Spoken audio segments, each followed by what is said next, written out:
Okay, so let's get started. So first of all, Assalamu alaikum. Welcome to everyone. This is our first of the monthly meetings. This is the meeting for the January. So I am really absolutely privileged to introduce our distinguished guest speaker today, Dr. Yasser Al-Sayed. I honestly have known him just reading his articles, although he may not know me. So he's been pretty popular. The introductory information is just based on online search I did. And if I provide a comprehensive introduction of Dr. Sayed's achievements, we may run out of lecture time, I feel. So I'm going to be focusing on just the highlights. Currently, Dr. Sayed is a professor of pediatrics at the University of Manitoba and a staff neonatologist at the Children's Hospital in Winnipeg, Canada.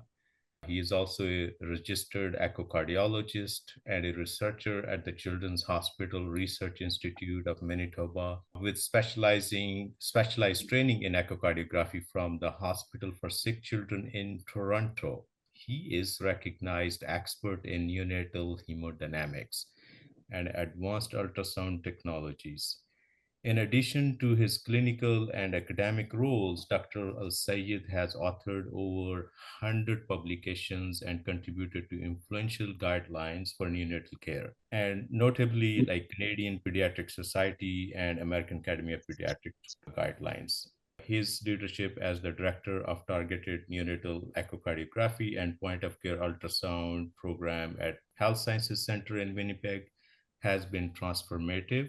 He has conducted over 100 workshops internationally, advancing the use of focus and integrating innovative hemodynamic practices into neonatal care. Dr. Al-Sayed's research spans vital areas such as the use of lung ultrasound in NICUs, the assessment of cerebral autoregulation, which actually is pretty close to my heart, during the acute lung injury, and the evaluation of perinatal outcomes in newborns of COVID-19 infected mothers. And his work continues to set new standards in neonatal medicine. And we are truly, truly fortunate to have Dr. Sayed join us virtually today to share his insights and expertise. And without further delay, please join me in welcoming the exceptional Professor Dr. Yasser Al-Sayed. And Dr. Sayed, the screen is now yours. Well, thank you very much, Dr. Sadr Khan, for this very kind introduction. I have the presentation today about very crucial and important topic. I will be talking about the hemodynamics assessment during postnatal transition, in particular in preterm infants, and I will focus on the most important complication that might happen in premature infants during postnatal transition, which is intracranial or intraventricular hemorrhage, and the mechanism of that and how we can prevent this very devastating complications from happening, which might impact the entire life of the premature infant. I have about maybe 35 minutes presentation. So I wish if you have any question in your mind, don't be hesitant to ask whatever question in your mind after my presentation. And I will be honored to answer your question at the end. So management of hemodynamics during postnatal transition. We need to understand the physiology and we need to understand what's meant by postnatal transition during the presentation. But first of all, I have nothing to disclose.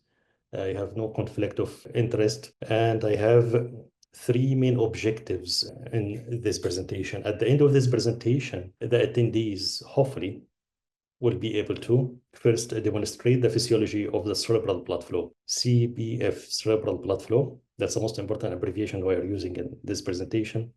Second, demonstrate the protective strategies, how we can prevent and protect the brain from the fluctuation of the cerebral blood flow, which might induce IVH during and after birth in premature infant. So protective strategy actually happening and started before birth. And then demonstrate management of hemodynamic instability during early transition. If hemodynamic instability happen, then how to manage to at least prevent the ongoing IVH happening. And then you can see in the box here, I have the rule of constants in medicine.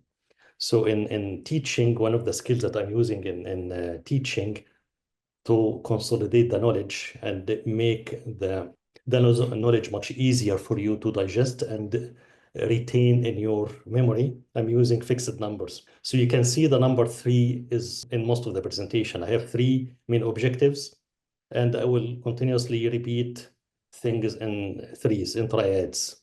So that will be easy. So I will not be talking about so many pathophysiologic effects. Like I will be focusing on the most important 3 things for everything. And then second thing, that applying for precision-based medicine. We are now moving beyond evidence-based medicine to precision-based medicine. For so many years, as you can see here, the medicine started as experience-based medicine. Just read the textbooks, and based on your experience, you have 5 years, 10 years, 15 years, then you know better than anyone else. Then apply just based on your experience. And then since 1990s, the evidence-based medicine era emerged. And until now, we are respecting evidence-based medicine. But now we started to understand there is significant limitation of just applying evidence-based to everyone. Because evidence-based assuming that everyone is the same, but which is not the case. Everyone's different. So that's now we are talking about precision-based medicine or personalized-based medicine. We are taking the evidence, whatever evidence, and see if that evidence applicable to your patient. So the research for evidence was done in US or in Canada or Australia, different population, different circumstances, different resources might not be the same if you live in India or Pakistan or in Egypt or UAE. So your population might be totally different. Don't just blindly apply whatever in evidence without respect your precision, your personalized differences of your population. So what happened after 30 years of evidence-based medicine? Since it started, the like huge number of publications on randomized controlled trials and meta-analysis, billions of dollars spent on evidence-based medicine. And then at the end, we just have whatever I will show you on this slide. So highlighted just a few things are good for our outcome and other things are bad for outcome, and that's it. So we have 4 things are good for outcomes: breastfeeding, skin to skin, delayed cord clamping, and surfactant. And these are natural things. They are gift from God. So we are not really giving anything other than natural. And then 4 interventions are good for outcomes: antenatal steroids. So there is no personalized medicine. We just have to apply that to everyone because we know antenatal steroids like impact significantly the outcomes of prematurity. And then caffeine. We know caffeine now is good, or not only for apnea prematurity, for even brain development. And then CPAP, we are trying to avoid mechanical ventilation when you are using non-invasive, because non-invasive is kind of natural. We are allowing the infants to breathe normally, negative pressure, normal ventilation, and just applying pressure without the impact of non-physiologic positive pressure ventilation. And cooling in HIE. And then 4 things are bad for outcomes: invasive ventilation, use of antibiotics, and cardiovascular drugs unnecessarily, which I will be in our presentation today talking about the complications of using cardiovascular drugs on brain transition. And NPO, not feeding infant for no good reason. So that's really might impact significantly the microbiota and impact the development of gut and cause atrophy. And that not only that might impact the brain development as well. All organs are linked together in development. So that's what we have from evidence-based medicine over 30 years of research. So in your practice, just to understand more when I can use evidence-based medicine to everyone, or when I have to use precision-based medicine, ask yourself this question: should I apply this intervention, whatever intervention? You need to give steroids for chronic lung disease, for example, or perform this investigation. I need to send the blood culture. So if your answer is, you have one of 2 answers. If your answer, yes, I should, and everyone agree with me, this is a strong evidence, not personalized. The best example of that is antenatal steroid. It's not personalized. Every pregnant woman with premature delivery should be given antenatal steroids. So that's strong evidence. But if the answer, it depends. Should I give steroids on chronic lung disease? It depends, because infant with mechanical ventilation could be not chronic lung disease issue, could be airway issue, or could be central apnea. Then steroids might not help. So not every premature baby in mechanical ventilation unable to extubate can be given steroids. So this is personalized precision medicine, and not a pure evidence, or not evidence that can be applied to everyone. Now let us start our presentation after this introduction. And I will talk about physiology of the cerebral blood flow. And this part of physiology is very important to every neonatologist, not only those interested in hemodynamics. That should be known by everyone working in neonatal care. So if you're talking about cerebral hemodynamics, we're talking about perfusion pressure. So perfusion pressure, which we are using the mean blood pressure as a surrogate marker to reflect perfusion pressure, it is directly proportional to two things: blood flow, which is the output from or stroke volume from the heart, multiplied by systemic vascular resistance. If any one of them affected, then the perfusion pressure will be low or affected, but it's not as simple as that. Now also let us explain that in more details. So the normal hemodynamics equal normal flow and resistance. Again, just more detailed, this demonstration of the previous slide, flow and resistance. So you need to know both when you treat any hemodynamic instability. Is it issue with the resistance, lost resistance, so you need to give vasopressor, or is it issue with the myocardial performance? Then you need to give inotrope. So not just a combined medication like dopamine or dopamine plus dobutamine to be given to everyone. So now talking about the right side of the heart, we have right heart pumping blood through pulmonary vascular resistance to get a normal flow, and this flow will create with the resistance the pulmonary pressure, and that will push the blood to the left heart through the lung to get the blood oxygenated, and the left heart or left ventricle should pump the blood through the systemic vascular resistance to get a normal flow. And flow and resistance, both of them will make the systemic pressure. So we have two parallel pressures, the systemic pressure and the pulmonary pressure, and should be maintained, balanced, to get the blood moved back to the right heart. So that is simply in this slide, the hemodynamics. So in hemodynamics, if you know two things, or 2 by 2 things, you know everything about hemodynamics, but it's not that easy. You need to get 1 year of training on hemodynamics to answer or to investigate what is in this slide. So you need to know the systemic circulation, the systemic blood flow indices.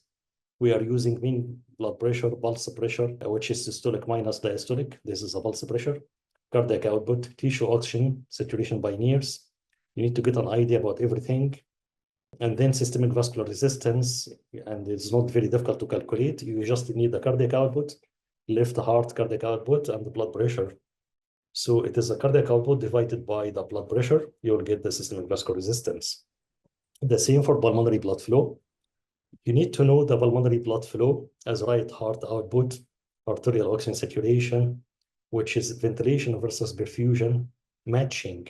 If the ventilation matching the perfusion or not, VQ matching through perfusion isotope scanning that can be done as an advanced technique, but you can do in non-invasive way, and we have some AI calculators that can estimate ventilation perfusion matching on our website. We created an AI calculator to help you estimate the ventilation perfusion matching. Pulmonary vascular resistance, it is a pulmonary artery pressure, pulmonary arterial oxygen saturation, and you can get the pulmonary vascular resistance by cardiac output divided by the mean pulmonary pressure. And to calculate mean pulmonary pressure, we can do that through the tricuspid regurg and pulmonary regurg by ear. So if you know how to calculate all of these indices, now you are the expert in hemodynamics, and you can help your colleagues to write reports in hemodynamics. But you need 1 year of training in Center of Excellence in Hemodynamics to be able to provide this service. But just at least you need to understand the concept. So 3 factors causing the pathologic increase or decrease in the cerebral blood flow. Remember number 3, the concept of constant in education of medicine. So you have 3 in this presentation to make the knowledge easier to digest. I have 3, everything 3. So 3 factors can cause increase in cerebral blood flow.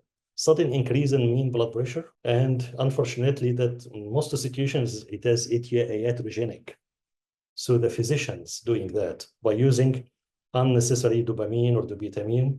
By the way, are not using dopamine anymore in most of centers in Canada. Or give fluids, just 10 ml of normal saline fluid given unnecessarily during the first day of life, that by itself might induce IVH. That's enough to induce IVH. And then excessive handling or painful stimuli. That's why we are applying the minimal handling policy during the first 72 hours.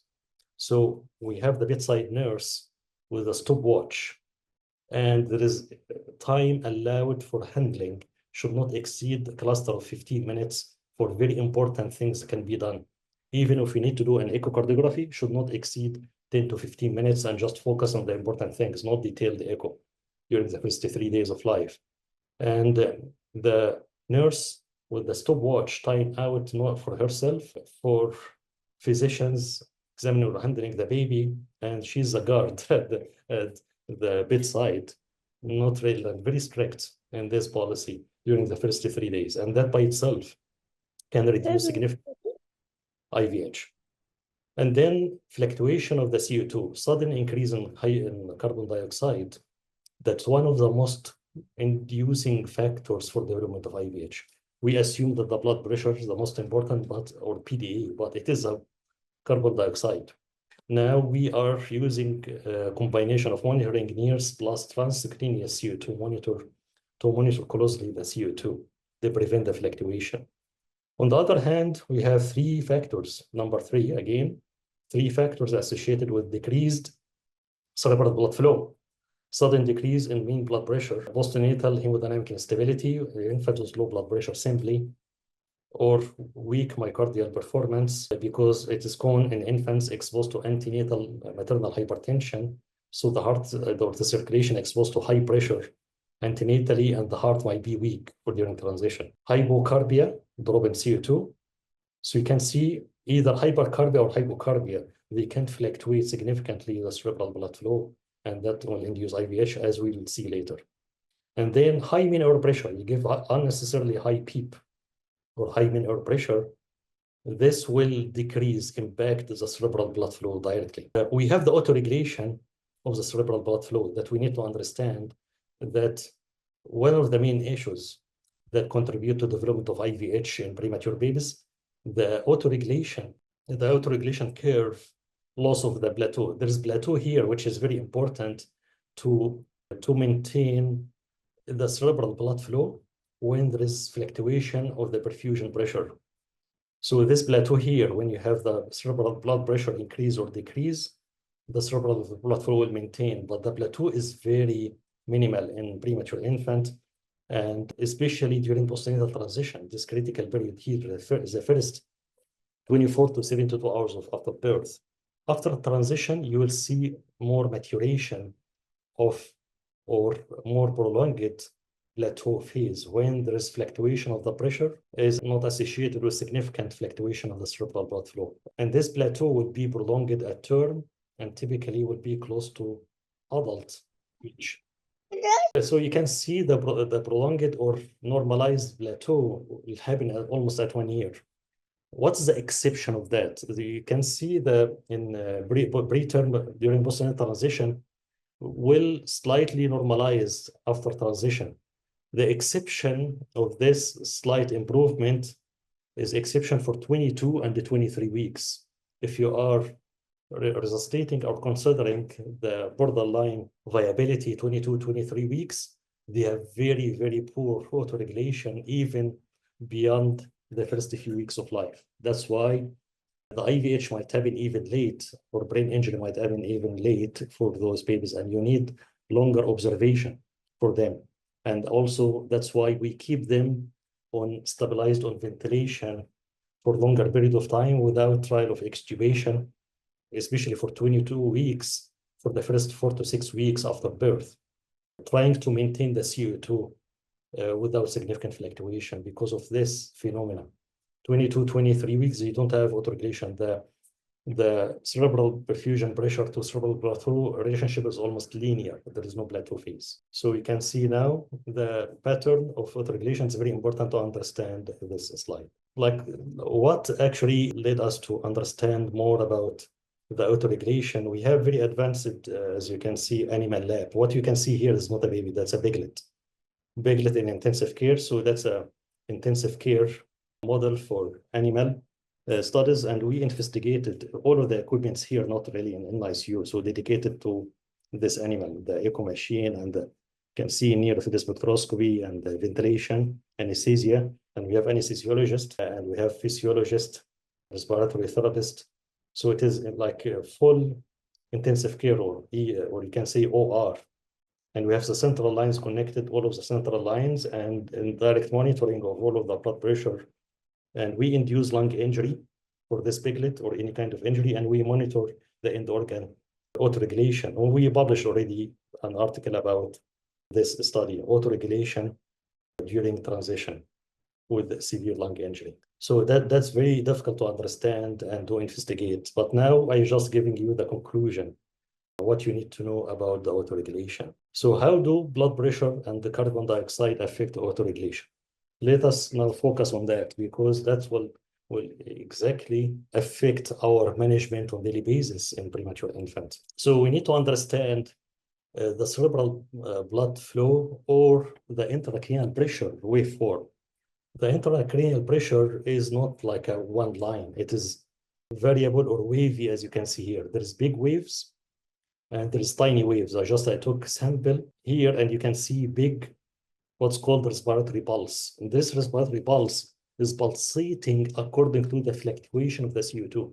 So the CO2 in our arterial blood is fluctuating with breathing, and that will be minimized to some extent if you put infant on high frequency jet ventilation. This fluctuation will be a little bit minimal, but will be more fluctuation or more amplitude with normal breaths, which is to some extent physiologic.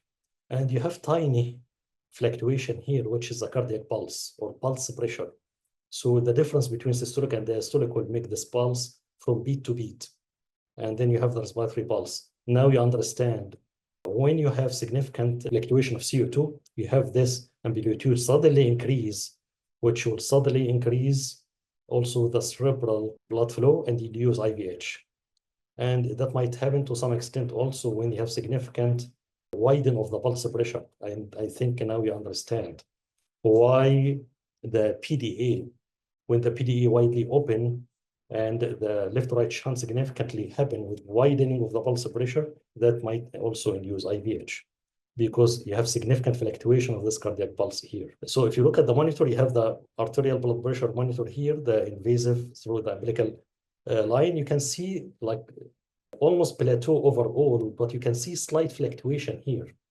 And this fluctuation might be aggravated with the PDA. And you have the pulse pressure here. So the pulse pressure is almost plateau, but it's a very tiny fluctuation.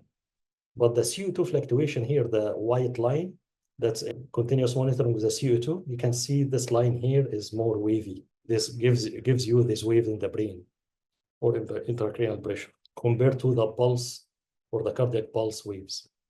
I hope that's clear enough to understand that the intracranial pressure waveform is not plateau. It is pulsatile, and pulsatile because of the CO2 amplitude and the pulsation, the cardiac pulse or pulse pressure. So development of IVH during postnatal transition fluctuation or fluctuation of the blood pressure mechanism. So early postnatal transition, we have usually poor autoregulation, as I mentioned. We have hypoperfusion stage, which is kind of physiologic.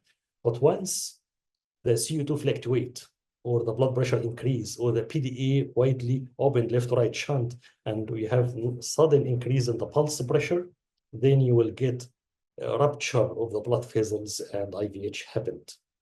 So you have the IVH happened just with the reperfusion stage, with the increase in CO2, fluctuation of CO2, which you need to prevent, or sudden increase in blood pressure, which unfortunately might be induced by physician by just giving normal saline boluses or start unnecessarily cardiovascular medication, or when the PDA open. And now you understand why the prophylactic treatment of PDA early in life, it impacted the development of IVH. in this population. Now let us understand more when we use now the advanced monitoring technique. So this graph, one of our publications, not yet published, is under review. And what we did for infants with severe IVH, we're talking about grade 3 and post-venous infarction, which is the old name grade 4. We're not using grade 4. We are using post-hemorrhagic venous infarction. So grade 3 or post-hemorrhagic venous infarction, that's a severe IVH, happened because of fluctuation of the cerebral blood flow. So look at the monitor here. You have here 1, 2, 3, 4. That's a 6 hours interval. That's a time. So values every 6 hours. And we have the CO2, the most important factor here in the red line, those boxes, the CO2. And we have the mean blood pressure, the purple line, and cerebral blood flow by NIRS is the blue line. And we have hemoglobin. So IVH happened here almost between the second, third day of life. And how I know? So I monitor the brain with the cerebral oxygen saturation. I monitor the blood pressure invisibly and the transcutaneous CO2 monitoring. And with this monitoring, I detect the IVH by sudden drop in hemoglobin gases or in CBC. And once I see sudden drop in hemoglobin, I confirm with cranial ultrasound that there's IVH happening and review retrospectively the previous 48 hours of this graph. And now I can see a cohort who developed IVH. You can see the CO2 suddenly increased with the sudden increase in cerebral blood flow and slight increase in the blood pressure. And that's what happened with IVH. Just before IVH happening, you have sudden increase in the CO2. So that's the most significant factor impacting IVH. And that was actually confirmed in this interesting research from one of the centers in Michigan, or actually it was multi-center. So the severe intraventricular hemorrhage contributed to high carbon dioxide pressure and fluctuation. And they confirmed that fluctuation was more important than high carbon dioxide when you have sudden increase. And someone might ask me, so how much increase in the carbon dioxide or fluctuation? More than 20 and precisely 22 millimeter mercury. Different sudden increase in less than 1 hour that might induce IVH. So that's IVH that you should avoid happening in this 24-weeker. One of the babies in our cohort that we studied with the NIRS and invasive monitoring of blood pressure. And you can see there is post-hemorrhagic venous infarction here on the right side and significant IVH on both sides. That's opposite to what happened in absence of severe IVH. The cohort with absence of IVH, you have plateau. The CO2 did not fluctuate significantly. The blood pressure just increasing gradually as physiologic increase during the first 3 days. And the cerebral blood flow was low initially and slightly increased without significant fluctuation.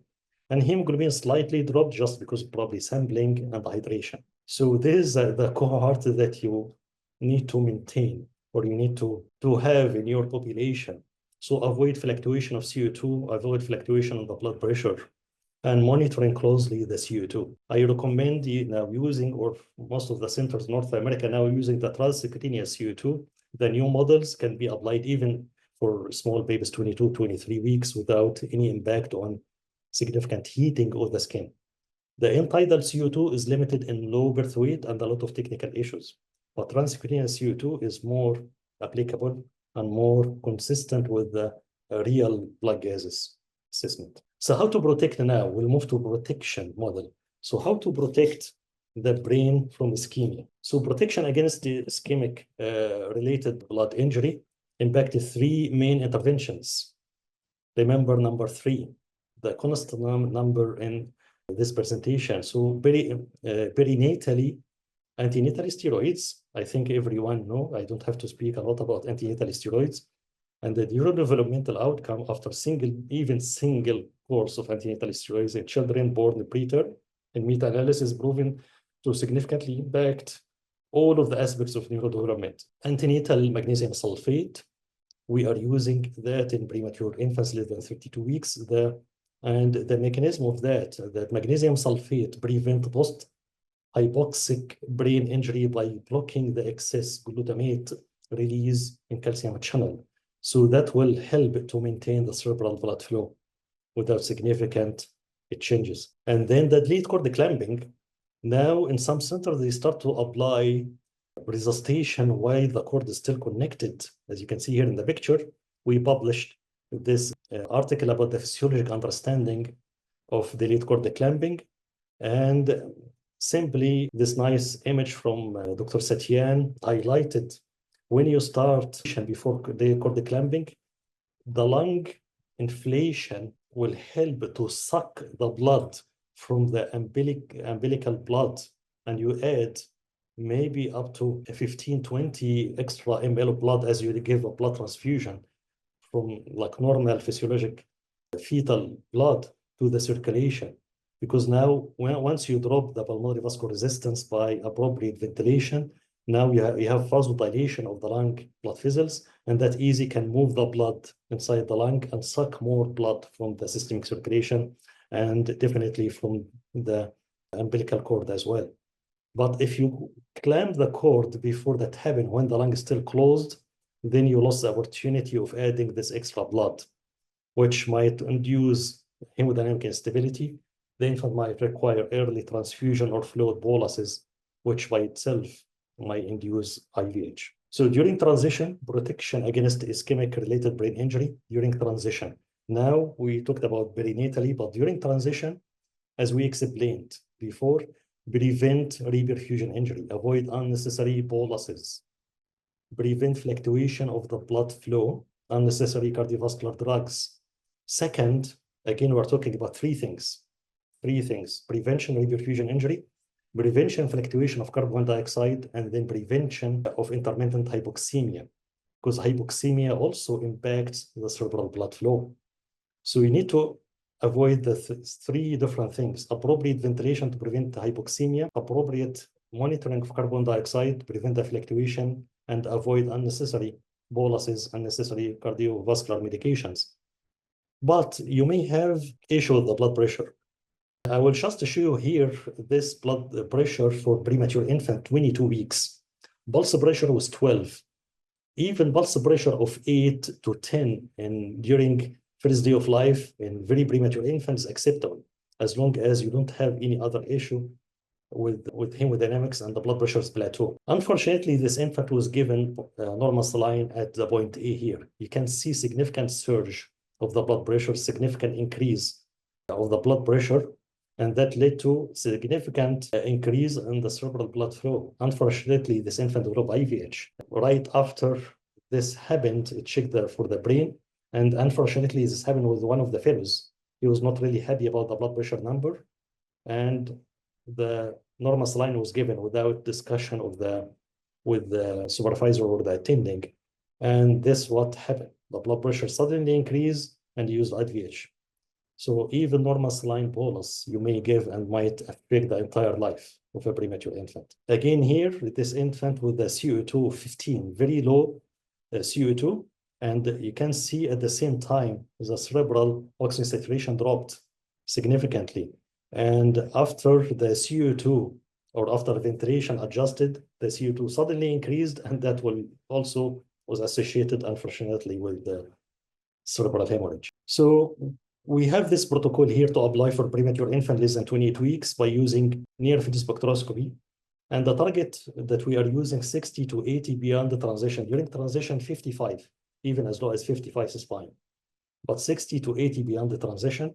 But if the number is higher than the target, we need to investigate first for the oxygen saturation. We may be giving higher oxygen, so we need to decrease and try to be very strict to the target saturation. So we need to win oxygen. If not related to oxygen, it could be hypoglycemia. Hypoglycemia might be associated with higher cerebral blood flow because of decreased consumption. Then you may need to treat hypoglycemia. Then you need to investigate for hypercarbia. And by doing blood gases, might be enough to investigate for both. And by blood gases, you will get also blood sugar and you will get hemoglobin. So you get like a lot of details from just doing blood gases. So if there's hypercarbia, you need to adjust ventilation. And then if the issue is related to like low cerebral blood flow less than 60 or less than 55, then you need to check the blood pressure, hemodynamic instability, or hypocarbia, and you need to adjust the ventilation or extubate or try to solve the problem of hypocarbia. When you extubate, don't extubate from low CO2.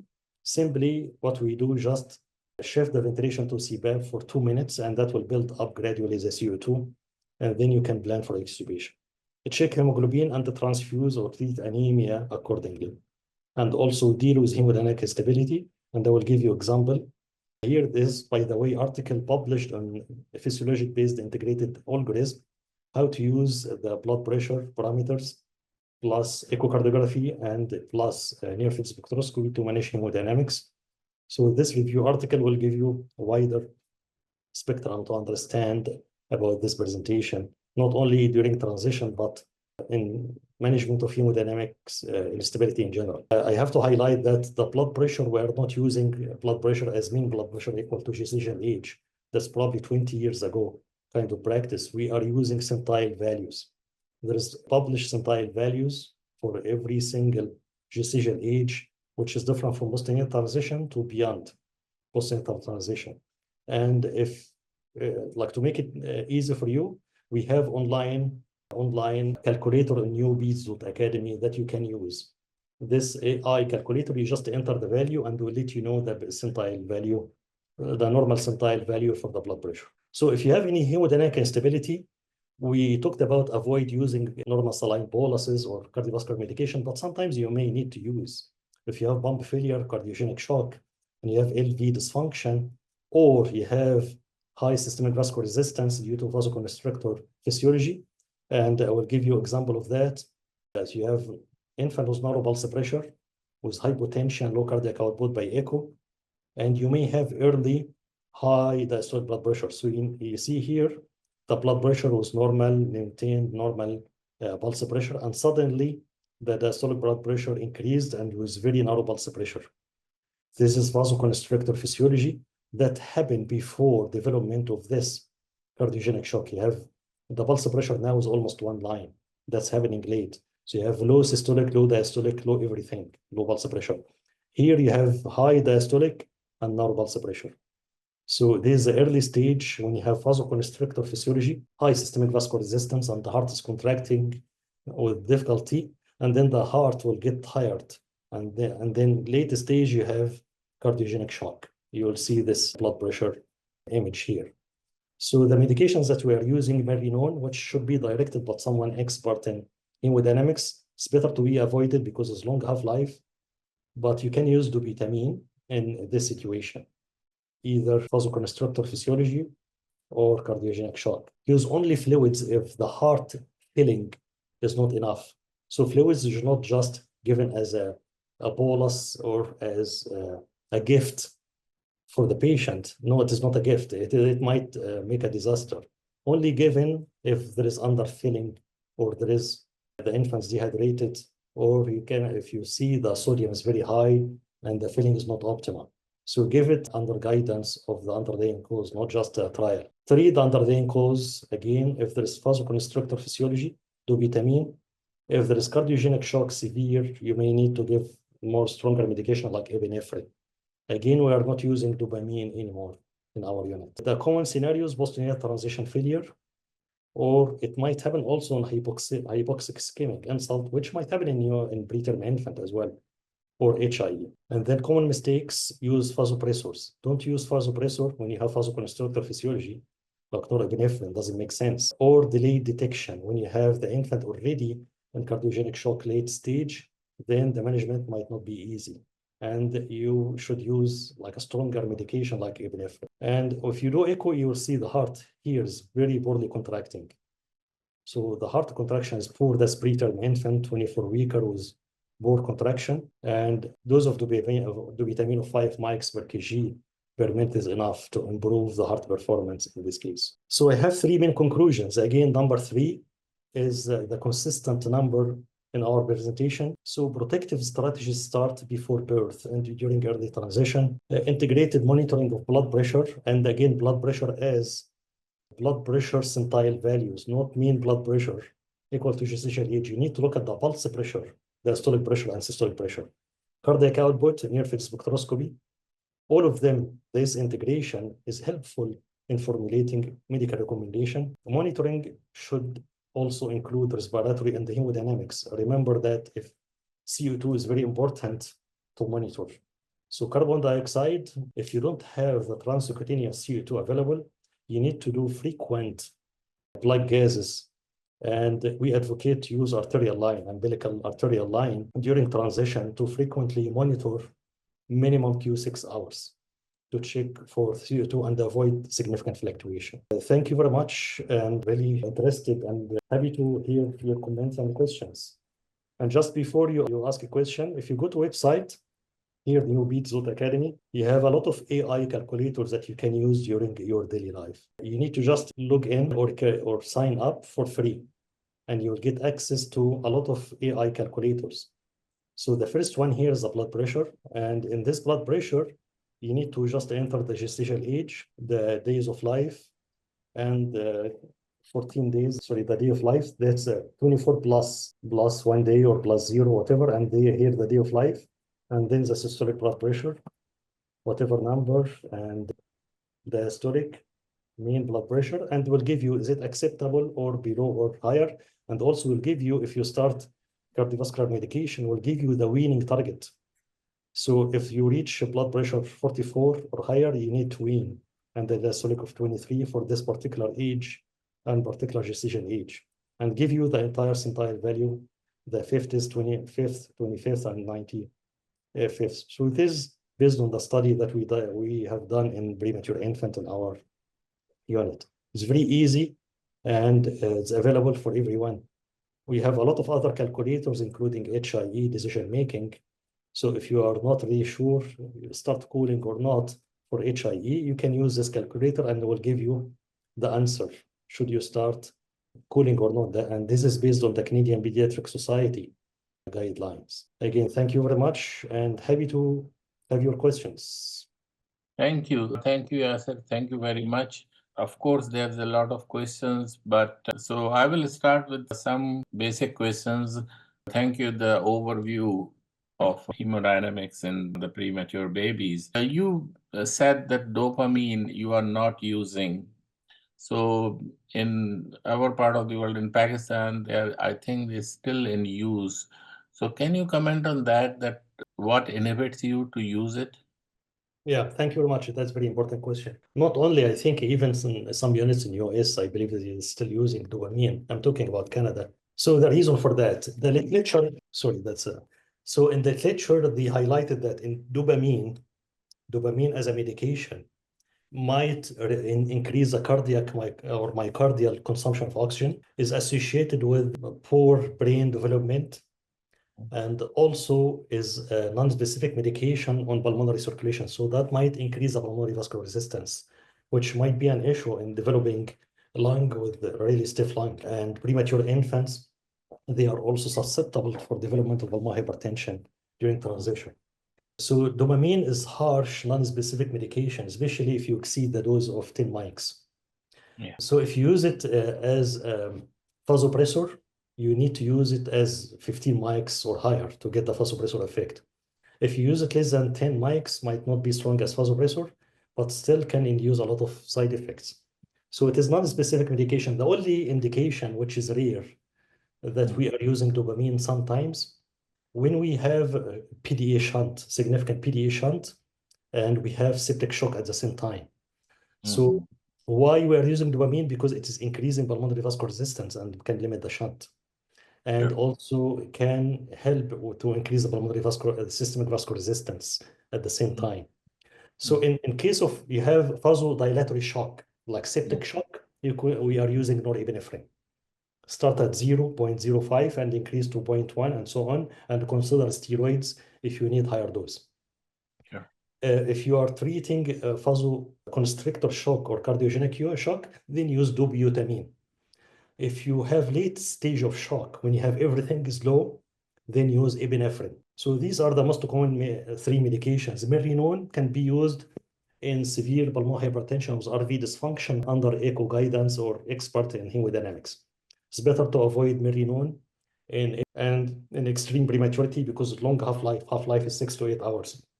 So might induce hypotension that might need some time to recover from that hypotension. Yeah, other thing is that, which is very common so in many units, that they go by the numbers. If the baby perfusion is fine, passing urine, kidney functions are fine, creatinine, urea is okay, do you really, depend on those numbers to start vasopressors or ionotropes, or you Definitely. can? Yeah, definitely. We're not like using any medication, even if the blood pressure number is at the lower end, at the fifth centile, but plateau. So Yeah. the number is not decreasing, it's plateau. You have Sure. normal urine output and you have good perfusion and normal NIRS. In this Yeah. situation, this is very helpful. Then we should not use any medication. I think NIRS are not available in on many centers, but we will come back to that. The second important thing you mentioned about the high PEEP. Many, centers are, very liberal to use high PEEP. Can you just elaborate on that? Yeah. So definitely high PEEP if it is needed. So the main value of PEEP to recruit the lung. I'm talking about high PEEP with hyperinflation. So you have high PEEP, but you're not getting the benefit and you're just compressing the heart, hyperinflating the lung. But if the high PEEP is needed to keep the lung recruited, then it is indicated. And there is no high, like specific number to be considered high. It is the definition of high PEEP, the PEEP that's high enough to compromise the cerebral blood flow. Again, NIRS is really helpful to see the saturation drop for the brain, which reflect low blood flow. But if you don't have NIRS, you will see in the X-ray the heart is compressed. Or if you do an echo, you will see the end diastolic volume is empty. The heart is, you have the ventricles kissing at the end of systole, and the heart is almost empty, and the cardiac output is low. So there is many ways to check the impact of PEEP, but if the PEEP is needed to recruit the lung without impact on blood flow, so then it is needed, like because the lung is very stiff or very bad. The one more thing, if you can elaborate, that if the heart, if you, the baby is not doing well and the blood pressure is not picking up, but if you do the heart echocardiogram and the contractility is fine, then still you have to use dopamine or something. Yeah, definitely. No. Like the main value of dopamine to improve the cardiac output. If the cardiac output is fine and the heart contractility is acceptable, I'm not looking at perfect heart in premature babies.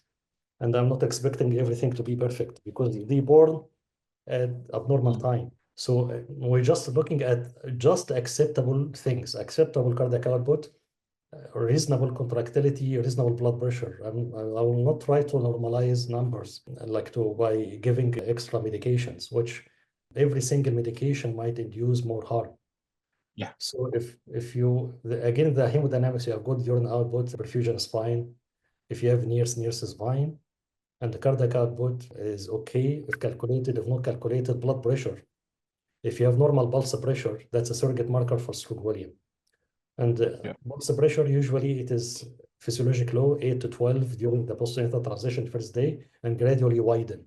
But if suddenly widen, that's also dangerous because that might be reflecting wide opening of the PDE, and that might induce IVH. Sure.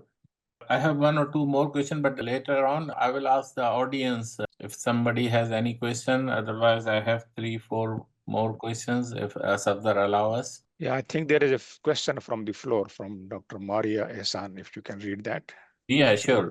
Yes. Because I kept it for the end because this is some related to other. But anyway, Yasser, the question about antenatal steroid beyond the 36 weeks, because Dr. Maria asked about that some centers are using at 37. Yes, yeah. So like that's out of the evidence because the evidence supports less than 34 weeks in like premature infants, like for multiple reasons. For very premature infants, for maintaining the cerebral blood flow and reducing the IVH. Beyond that is also for maturation of the lung. There's some controversy about using steroids in elective C-section beyond prematurity age or beyond 34 weeks, which is kind of controversy. In Canada, we have the lowest probably in the world rate of cesarean section, or at least unnecessary cesarean section. But there is like a controversy about using steroids to improve the lung performance, especially if you are considering elective C-section. That's really controversy, and that's probably based on your population. If you see more C-sections, necessarily elective and associated with lung disease, and you see improvement after steroids, that can be considered under the title of precision-based medicine. I'm just applying that because my population not really consistent with whatever published, but I see benefit from that to reduce the need for NICU admissions and the need for use for surfactant or mechanical ventilation for those babies requiring C-sections. So that should be based on your population and your rate of C-section. Okay. Okay, so the audience, if anybody has any questions, can unmute him or herself and can ask. Till the audience come, there is one more question about carbon dioxide. You told that the maximum is this. Mostly what happened that not going very low, but can go very high. Yeah. So it is, the baby is sick and baby is not ventilating well, and many times they switch to the high frequency or something. So can you elaborate on that if you have to switch the baby on high frequency, okay, so again, a lot of the places do not have the TCM monitor, but anyway, how often you do the blood gases? I mean, like 8 hourly, 4 hourly, I know it depends on many things, but just a suggestion. Yeah, if you don't have continuous monitoring of CO2, the recommendations that we have in our unit, like during the postnatal transition, to do it as frequent as 4 to 6 hours. And you can do it more frequent if you shift from one modality to higher modality or lower modality. You need to do it soon. Like 1 hour after you shift, for example, you shift from conventional to high frequency, within 1 hour, the blood gas should be done because you may have significant change. Or the other way, when you wean from higher modality to lower modality, or when you extubate within 1 hour. But when your infant is more kind of stable and the same mode and you're not doing any changes, 4 to 6 hours, and you can actually link it to the handling time until you get the infant extubated or more stabilized or beyond 72 hours. If the infant's stable beyond 72 hours, the impact of CO2 and IVH is much less. Yeah. As I mentioned before, just try to avoid significant change beyond the 20 millimeter mercury of CO2. So if you have the CO2 is high and it is still high and fluctuating within high range, is not as bad as when you have fluctuation, like CO2 is low and then shooting up, or high and now suddenly decreased. Because a sudden fluctuation means that you have sudden reactivity of the vasculature, and that will induce IVH. And the most of the significant one, when you have low and then suddenly increase to high CO2. So the fluctuation is the thing that we need to avoid more than just a high number. And the high, anything more than 65 definitely high, between 55 to 65 is borderline, but if the infant's otherwise stable, probably that might be okay as acceptable high. So where you put the concept of permissive hypercapnia in very young or very preterm babies less than 27 weeks? Yeah, that was like kind of old concept now, because now we have the value of using the cerebral blood flow assessment pioneers. So what is high, what is low might be different from infant to infant based on a lot of circumstances. So the high, whatever high, if not affecting the cerebral blood flow, I'm accepting that. I have seen infants with 65 CO2 and the cerebral blood flow is still within normal, because the autoregulations for this particular infant is sufficient. So I'm just watching. And I have seen infant with high 50s, and you have significant increase in the cerebral blood flow, then I have to react on that. So it is personalized, but again, definitely more than 65 is high for any gestational age. Try to maintain between 55 to 60. That's a recommendation if you don't have monitors. But if you have monitors, that will make your life easier because you know exactly for this particular infant what is the high number that you need to avoid. Sure, sure. So the other question, Yasser, what is your experience? The ventilation itself is equal to IVH. You know, there's a Canadian study on that, the mechanical ventilation. Let's say the baby is fine and ready to extubate, you extubate. Yeah. But after extubation, the baby is not doing fine, you intubate again.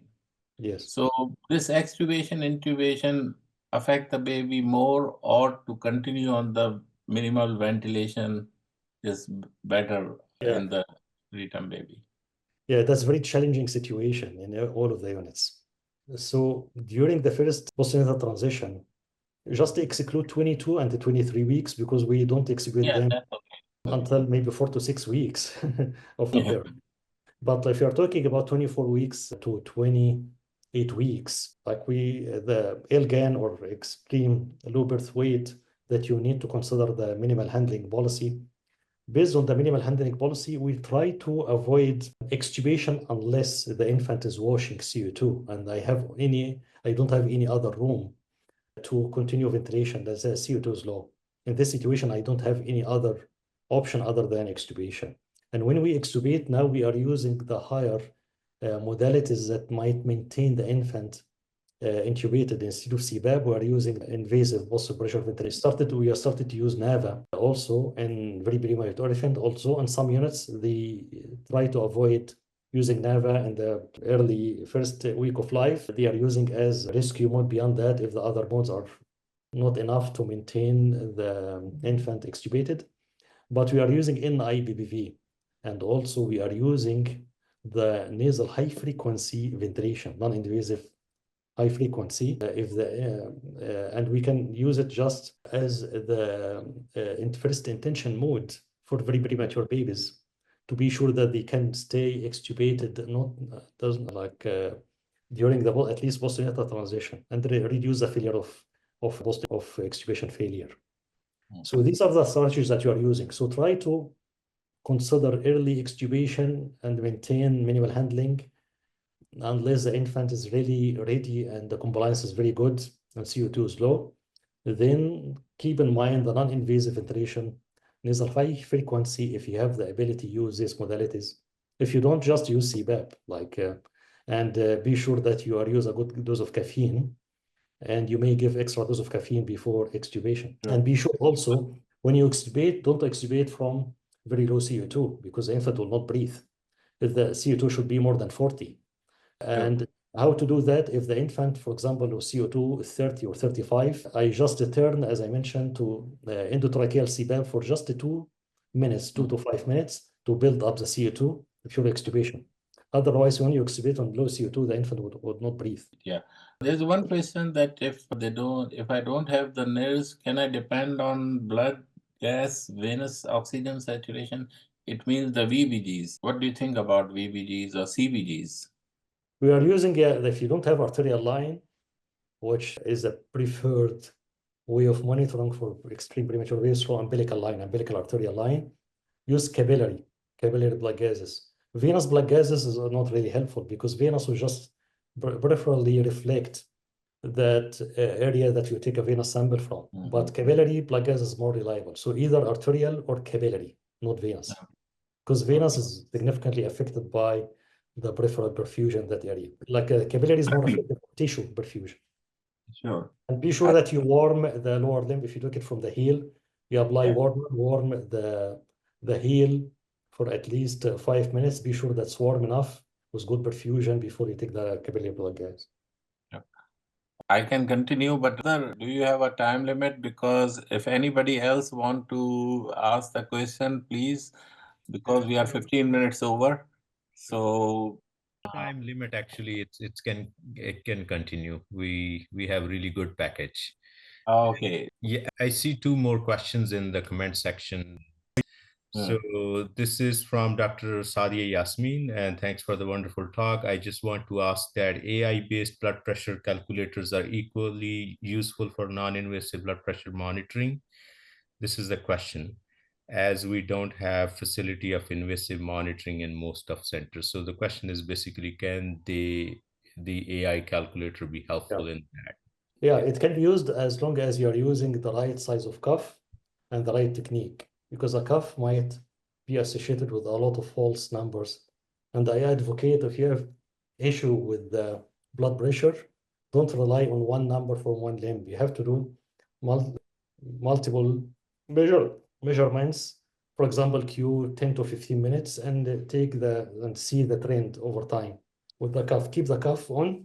And in most of the monitors, you can adjust the time. So it will get a measurement every 10 or 15 minutes and you have it on the monitor. So you can use a trend every 10 to 15 minutes from the cuff. Be sure that you use the right size and the right pressure. And that still can be, you can rely on the AI calculator for that. One more practical question, Yasser. How long you keep your UAC? Yeah, maximum, as long as the infant is still on mechanical ventilation, is still sick, up to 2 weeks maximum, 14 Okay. days. By 14 days, we take it out. Or if there is any other early complications happen, for sure we'll take it out, like thrombocytopenia. Or if the infant is clinically stable, once the infant is clinically stable, extubated, then we'll take it out immediately. But maximum 2 weeks. 2 weeks, yeah. We are doing the same. So the other question is, can we start high frequency ventilation from the beginning? Yes, definitely. In North America, we are using the jet ventilation, which is not available in the other part of the world, only in North America and Australia. But in 22 and 23 weeks, we are using high frequency as first intention modality, like a high frequency jet. We are using less 23 and 22 week, because I just have a 22 week twins and it started from the beginning. They are on high frequency. Yeah. Any other question from the audience? Please, Dr. Yeah, go ahead, Ma. If the IVH already occur, grade 1 or grade 2, like that, if I told the family about this, they always say how to stop, how to prevent further increasing of this IVH. But I usually answer, there is nothing to stop except this precautions. But already the precautions we do and the IVH occur. But is there anything to do to stop the progression of the grade of the IVH? Yeah, that's a very good question. Unfortunately, there is no magic way to stop the IVH when it happens, because the best to try to prevent IVH from the start, from being started. And usually it happens within the first 36 hours after birth. Again, as a preventive precautions that I mentioned, antenatally and postnatally, and close monitoring of CO2 and the blood pressure, avoid unnecessary boluses or medications, and avoid excessive handling. And I mentioned about the minimal handling policy, and bedside nurse is standing as a guard at the bedside, and she time out with the stopwatch, the handling time. So all of these precautions are really very helpful to prevent IVH from happening. But unfortunately, most of the IVH, if it started and there is predisposing factor to induce significant bleeding, that might continue, you may not be able to prevent it. But what you can do exactly the same as I mentioned, just to try to prevent fluctuation of CO2, maintain ventilation without sudden necessary change in the mode of ventilation. Unless the infant is washing, then extubate. If the infant is with high CO2, then you have to escalate. But the 90% of the IVH happen during the first 36 hours, and the 10% might happen beyond that, up to first week of life. So your work should be focused during the early transition, that the period that you may actually work and do your maximum efforts to prevent IVH happening during that period. And if you have IVH grade 1 or 2, I may ask you when you usually check for IVH. Is it day 3, day 4, or day 6? Maybe For us, after 1 week or after 10 days, we can see. Yani the initial cranial ultrasound may show increased periventricular, but after 1 week it can occur grade 2, grade 3. Yani sometimes from the start it come grade 3 and grade 4. Yeah, like if you have the cranial ultrasound done at day 6 or 7, that's probably will be, that's it. You may have after that other complications like hydrocephalus as a complication, but IVH itself, I'm talking about 99% happen by that time. Beyond that, unlikely for the IVH to increase unless, very rare to happen, unless you may have a complications from grade 3 IVH like hydrocephalus. And Dr. Junaid, are you screening at the same time? Yes, we do not at that late, but at the most, our first ultrasound is 4th or 5th day of life. Yes. We are using the IVH bundle, and we are strictly follow it for 72 hours and then up to 6 days of life. So we have a lot of these things that when to do the IVH, when to do the ultrasound, when to do the echo. If the baby needs at the day 1 of the life, we do, but most of the babies don't need it. We can delay up to 3 to 5 days of life, the first ultrasound of the head. Yeah. So that's still our recommendation. It is between 4 to 7 days because you need probably to avoid the first 3 days only. We are using our ultrasound as point of care if we have a sudden drop of hemoglobin. Exactly. When we have unexplained sudden drop of hemoglobin, we do it at any time. But we do the routine one from radiology between day 4 to day 7, which is exactly the recommendation of the Canadian Pediatric Society. Sure. Okay. We can, somebody ask about is there any alternative for NIDS? To my knowledge, it's not. Yasser, if you can add on that. Yeah, like the other alternative, try to get arterial line, invasive arterial line, because the pulse pressure and the systolic and diastolic can give you a good idea about the blood flow. There is no any alternative as a continuous monitor of blood flow as of now. Maybe in the future we have. So thank you very much, Yasser. Very comprehensive, a lot of good discussion, and Thank you so much. This was wonderful, excellent session and excellent talk. Thank you, Dr. Sayed. My pleasure. Yeah, my pleasure. Thank you, everyone. Yeah,